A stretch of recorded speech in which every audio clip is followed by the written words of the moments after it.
Привет! Компания Xiaomi официально представила для Европы часы Redmi Smart Band Pro. Господи, зачем такое сложное название? Это новый фитнес-браслет, оснащенный AMOLED-экраном. Давайте рассмотрим, чем он отличается от легендарных Mi Band. Подписывайтесь на канал, поехали!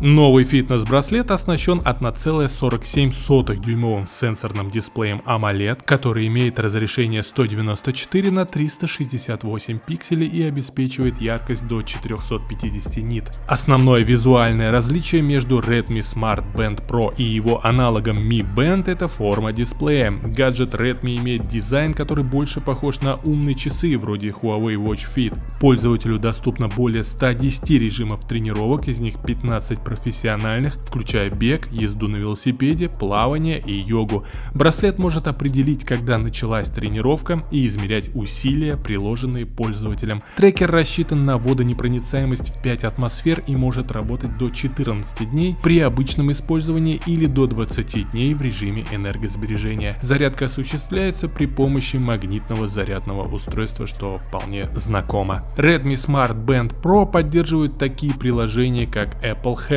Браслет может измерять уровень стресса и предлагает функцию мониторинга женского здоровья. На борту также есть функция отслеживания качества сна и мониторинг сердечного ритма, работающий круглосуточно. Уровень кислорода в крови можно проверить датчиком. Для соединения со смартфоном используется Bluetooth 5.0. На данный момент цена устройства не указана, но она ожидается на уровне 4900 рублей в Китае. Напишите в комментариях, как вам новинка. Это лучше, чем легендарные Mi Band, или не стоит переплачивать? Подписывайтесь на канал, спасибо за лайки, впереди много интересных новостей и обзоров.